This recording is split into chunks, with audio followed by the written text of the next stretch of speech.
Hi and welcome to our new video, which is all about how we've recently upplated our motorhome. Hi. So, first of all, what is payload? The payload is the difference between the vehicle's weight and the maximum allowed weight.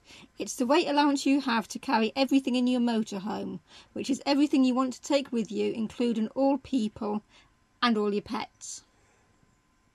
And me scooter. And the scooter. And me red wine. And the red wine. It is everything. Everything adds up. There's us two, 260 kilos. Approximately, mostly Stephen. The tow bar, solar panels, gas tank, air suspension. We carry a spare wheel, the diesel heater, fuel. If you've got a water tank, roughly 100 litres of water would be 100 kilos. All your clothes and shoes, bedding, paperwork, maps, all your various different tech toys you've got, like alright, phones. yeah. It adds up, doesn't it? Yes, it does. Even the cuddly toys. Yep, including our little mascot from Gibraltar, the little monkey. It all adds up and it all needs accounted for. So, in the UK, vans are usually plated at 3.5 tonnes due to driver licence restrictions. This is often done by downplating heavier vehicles. This means it can often be a simpler process to upplate them again, which allows you to carry more weight. To do this, we were recommended 2 companies in the UK who can both do pretty much most of the process for you. Our van is already 3.5 tonnes. We had a 600 kilo payload, which is already pretty generous, and up to this year we've not really needed much more.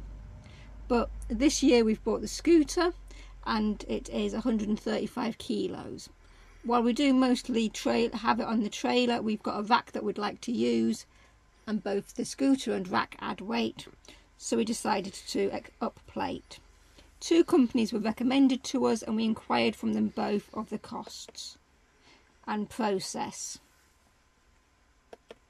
You need a company as they will certify that your van can be upplated for your desired weight. Plus they will also tell you what you need to do, as in if there's any changes or anything. All ours involved was a couple of photos of the V5, the VIN plate, your van probably has a couple, and then some measurements of the motorhome. It was pretty easy to do, actually, wasn't it? I mean, to be fair, if we can do it, anybody can do it. Both companies are online. It's a simple form you fill in and you just email it back to them with all your details. The company we chose was the cheapest of the 2, but we also found that explanation of what weight we could get was easier to understand. Plus we're tight. We went up to 3.85 tonnes without any modifications.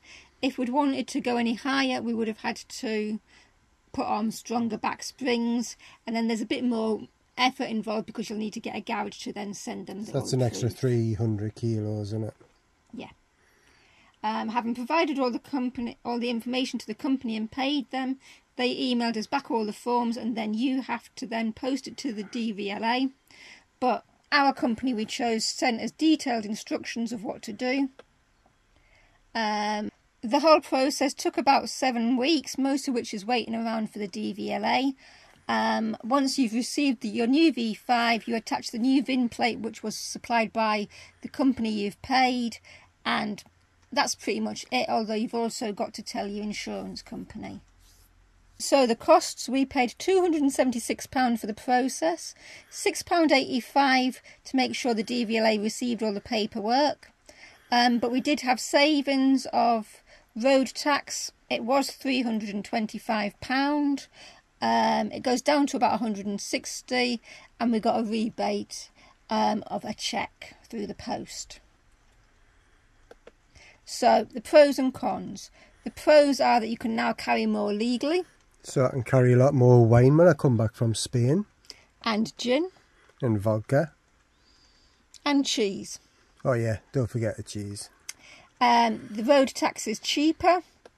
And of course you need to diet less, which is always a consideration after you've been to Spain, drinking all that wine and eating all that cheese.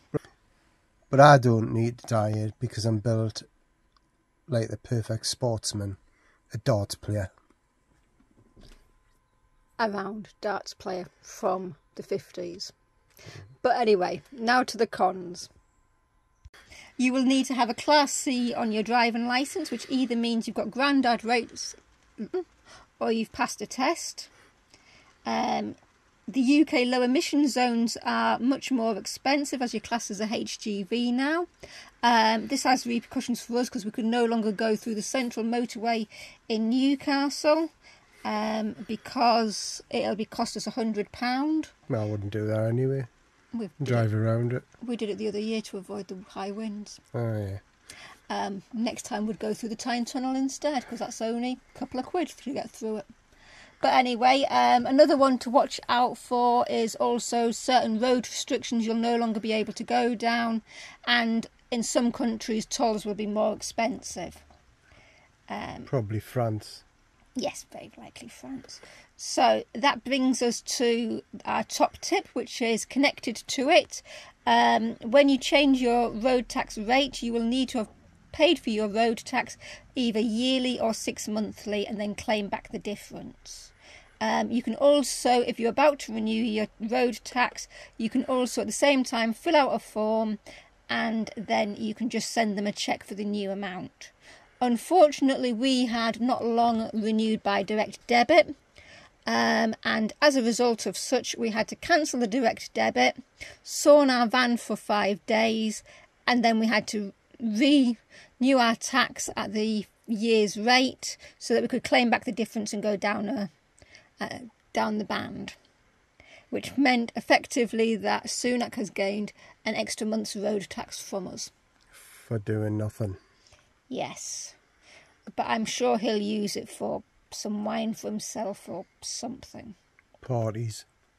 Yes, parties. But anyway, that's the end of our video, so thank you for watching and we hope it's useful. Thanks a lot.